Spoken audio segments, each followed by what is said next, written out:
All right, as you know, you received the needs assessment, and it was a Google form. On that survey, we asked you which defines close reading, which defines guided reading. With both of those questions, you were given definitions that you had to choose which one matched those words, as well as how comfortable do you feel in regards to knowing the difference between close reading and guided reading. And we gave you a scale that you could decide, do you feel very comfortable or you do not feel comfortable at all?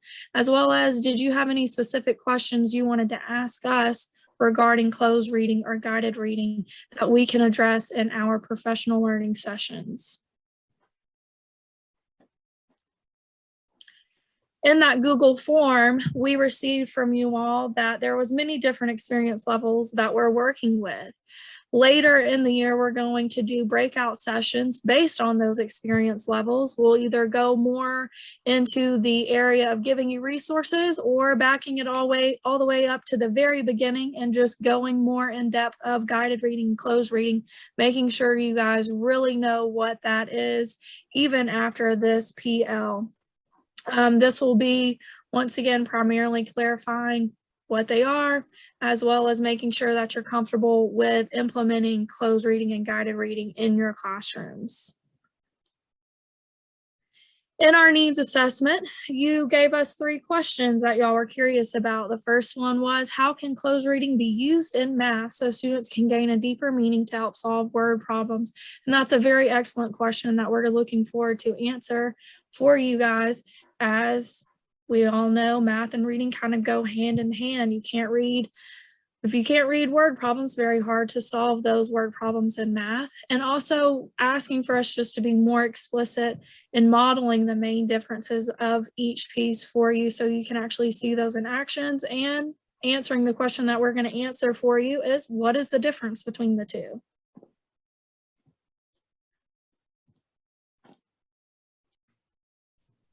Hi, today I'm going to talk to you about closed reading. What is closed reading? Closed reading is thoughtful, critical analysis of a text that focuses on significant details or patterns in order to develop a deep, precise understanding of the text form, its craft, or its meaning. It is a key requirement of the Common Core state standards and directs the reader's attention to the text itself. Closed reading include using short passages, diving right into the text with limited pre-reading activities, focusing on the text itself, rereading deliberately, reading with a pencil, noticing things that are confusing, and discussing the text with others by means of think, pair, share, turn and talk frequently, small groups and whole class, and responding to the text-dependent questions. What are the goals of closed reading? The main intention of closed reading is to engage students in the reading of complex texts. 4 elements to support closed reading are repeated reading of a short text, annotation of the short text to reflect thinking, teacher questioning to guide analysis and discussions, students' extended discussion and analysis. The premise here is that the student needs to be able to answer text-based related questions. That's critical reading of the text is based on what is in the text, not on what this reader might bring to the text, creating a level playing field for all students. How does closed reading look? First, you select a text. Closed read worthy texts include enough complex ideas worthy of exploring and discussing to sustain 1 or more days of instruction, such as science and social study texts. The first read consists of key ideas and details. Set the purpose for reading and having students read the text as independently as possible.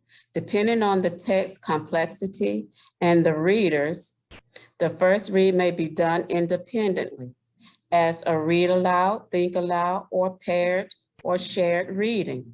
The first read should be without building background. Students should be integrating their background knowledge with the text as they read.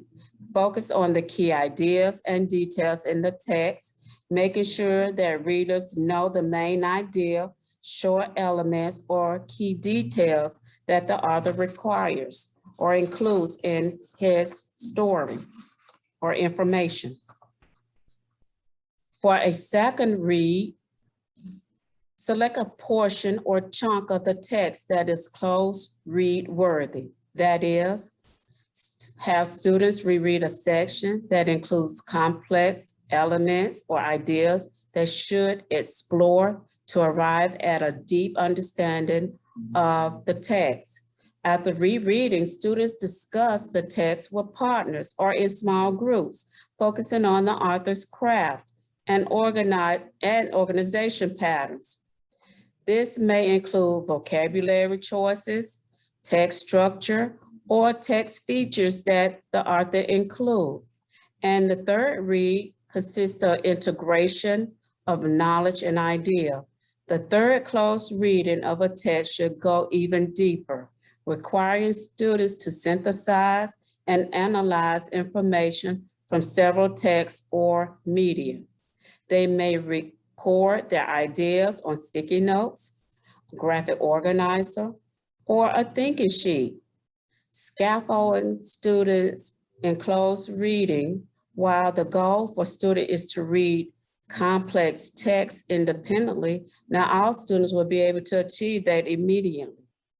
Scaffolding instruction is a model in which the teacher supports students and gradually releases responsibility to the student.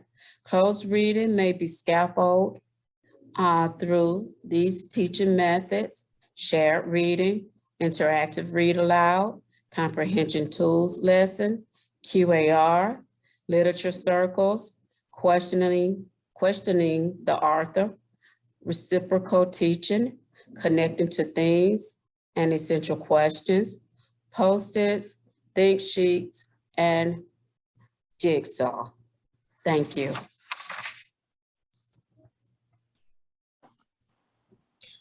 Exactly what is guided reading?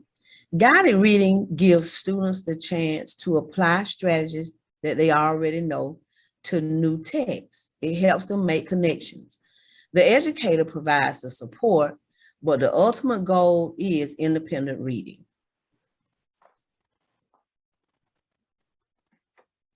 Guided reading is also an instructional approach that involves us as teachers working with small groups of students who demonstrate similar reading behaviors and can read similar levels of text, or the different ability levels.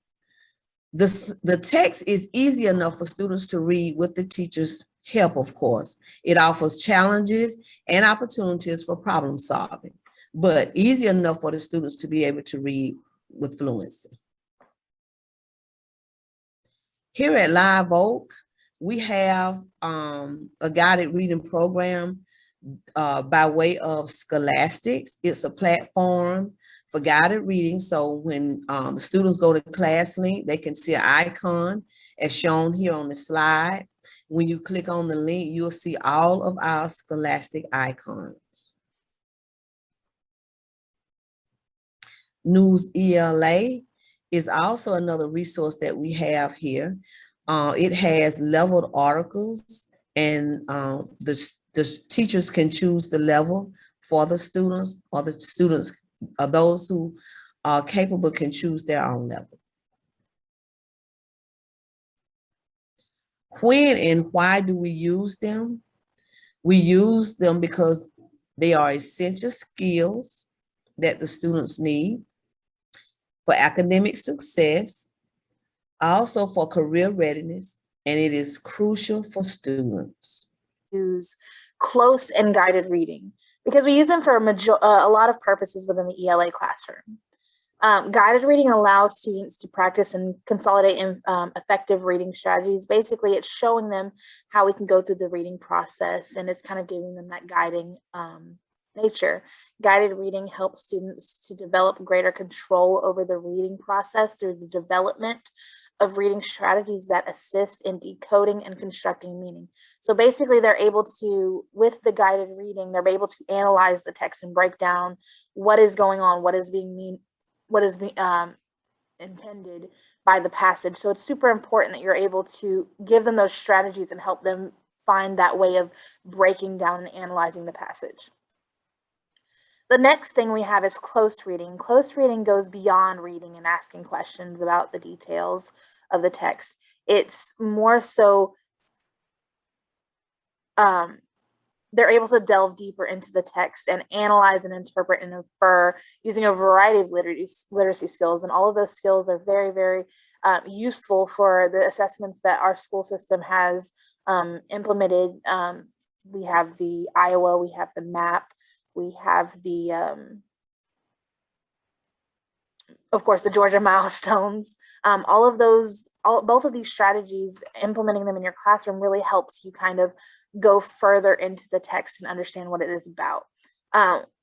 When students read closely, they're understanding the purpose for reading the text. And a lot of our students are, they're struggling with where they are in reading because of COVID, because of various reasons. Our students, specifically the 4th and 3rd grade, I've seen that they're struggling because they've been having difficulties with school since 1st grade and 2nd grade for our 4th graders. So it's important that we're able to give them these strategies to kind of help them break down these huge words that they don't necessarily understand.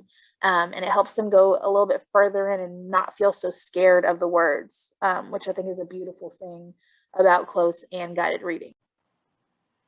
I found this picture on Google and I thought it was super beneficial to be able to break it down and kind of help all of my fellow teachers understand basically what it meant to be, what was the difference between guided and close reading. So I'm gonna move this icon and we're gonna read up the top. So it says guided reading is teacher directed, which is super important. So guided reading is going to be more teacher directed, while close reading is reader directed, and it's a way of reading the text and approaching what it's saying. While guided reading focuses on developing one or more specific strategy, close reading focuses on making meaning from the text itself. So guided reading is going to use those strategies. That's a lot of times where you're going to break it down and demonstrate the race strategy and things like that, and ways to find the main idea, ways to find the theme. Close reading is kind of, what does this text mean to you, and making meaning from that text. Pre-reading is used in guided reading, where you picture, walk, or activate prior knowledge. In close reading, there's minimal pre-reading. You get meaning from the text because you want to be able to understand what it is telling you. Guided reading, again, it's going to be that more guiding. You're guiding your students, introducing vocabulary prior to reading. And then close reading, you're examining the vocabulary throughout the reading. When you, in guided reading, you're going to reread to build fluency, practice decoding strategies. In close reading, you're reading deliberately to examine the meaning. Again, you can see kind of the difference. While they are both very beneficial in a reading and language arts classroom, they're two very different types of reading strategies to help them understand the text. Guided reading is more teacher giving the instructions, making you walk through, helping you understand how to walk through a passage, which, I mean, for our kids, that's something that they really need to help with, because when they were virtual, it was really difficult for teachers to be able to walk them through this process in the same way that we can when they're in the classroom, which, I mean, fortunately they are right now. And in close reading, you're helping them understand the passage, but you're having them kind of ask those questions, ask the questions that they're curious about, encourage them to respond to questions, but definitely you want to make it more based off of their understanding and what what piques their interest. You're going to follow, like it says right here, follow up with discussions and writing from sources. Text dependent questions are so important for this. And you can do it with short passages or chunks on both of them.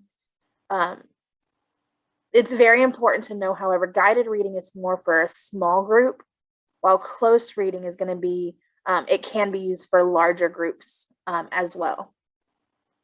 And they both have gradual release, and they're both just really beneficial for an ELA and language arts classroom.